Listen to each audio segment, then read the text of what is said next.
Bonjour à tous et bienvenue pour ce nouvel épisode d'Au clair d'Astro. Alors février est déjà bien entamé, c'est bien sûr le mois de la Saint-Valentin, le mois où l'on célèbre l'amour, et aussi mon anniversaire, mais où on se sent en décalage souvent avec les clichés, les couples parfaits, les roses rouges, les promesses éternelles. Et si cette année on parlait d'un autre amour, pas l'amour idéalisé, mais l'amour lucide, incarné, parfois dérangeant. Aujourd'hui, je vous propose de plonger dans la lune noire, aussi appelée Lilith, là où l'amour révèle nos zones d'ombre, nos désirs interdits, nos blessures relationnelles, mais aussi notre vérité la plus profonde. Alors, qu'est-ce que la lune noire déjà astronomiquement ? La lune noire, ce n'est pas un astre physique, c'est un point mathématique. C'est le foyer vide de l'orbite lunaire autour de la Terre. Autrement dit, c'est un point invisible, mais pourtant fondamental. C'est en fait ce qui révèle un manque pourtant qui structure. Et déjà, symboliquement, tout est dit. Astrologiquement, la lune noire, ça représente ce qui ne se satisfait pas, ce qui refuse le compromis, ce qui dit non quand tout pousse à dire oui. C'est un point en fait de radicalité intérieure. C'est là où on ne peut pas tricher. C'est là où on préfère être seul que mal accompagné. Et c'est là où l'amour doit être vrai ou ne pas être.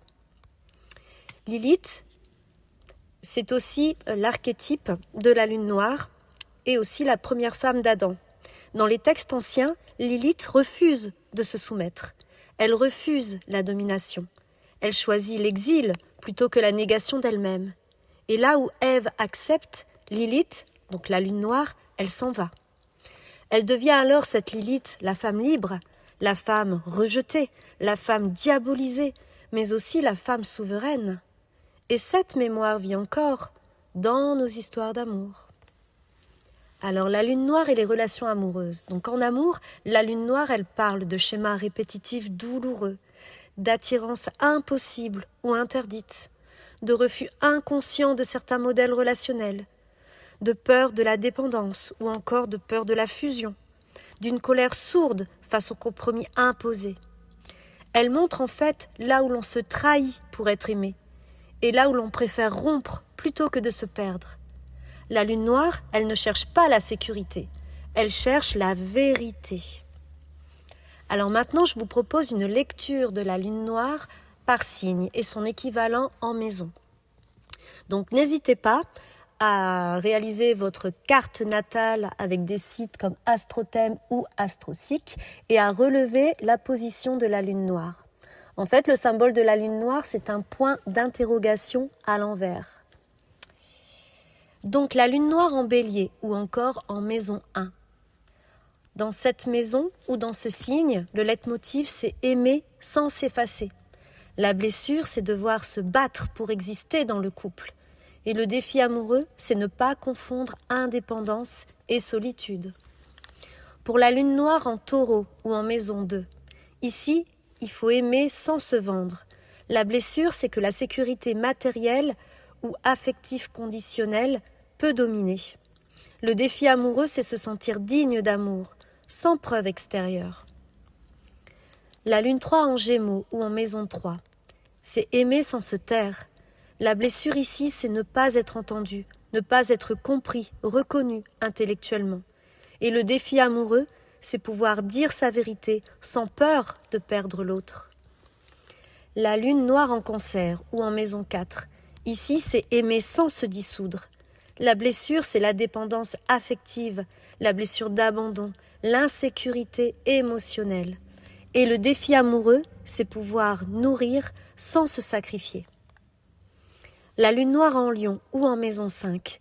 Ici, c'est aimer sans mendier l'amour. La blessure, c'est ne pas être choisi, ne pas être admiré, ne pas être célébré. Et le défi amoureux, c'est pouvoir rayonner sans chercher la validation. La lune noire en vierge ou en maison 6.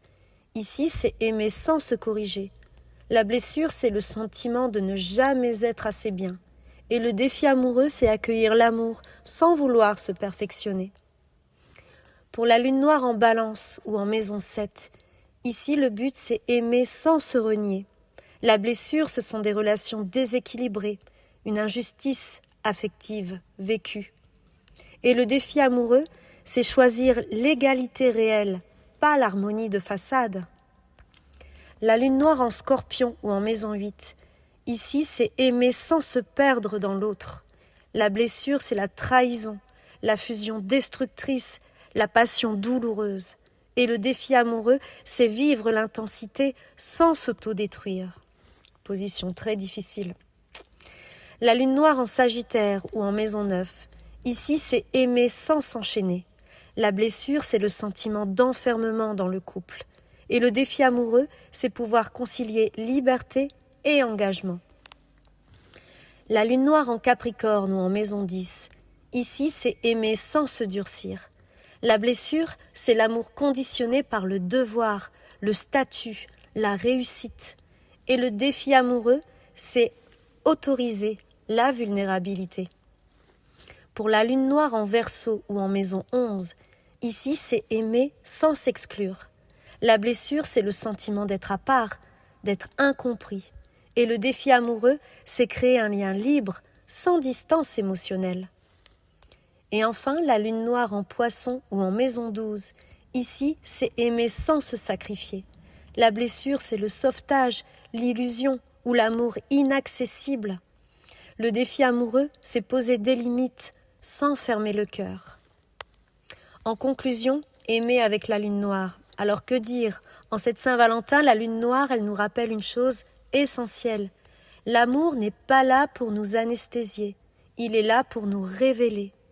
Et là où ça fait mal, il y a souvent une vérité qui attend d'être reconnue. Et peut-être que cette année, le plus beau cadeau à s'offrir, ce n'est pas d'être aimé à tout prix, mais d'aimer sans se trahir. Merci pour votre écoute.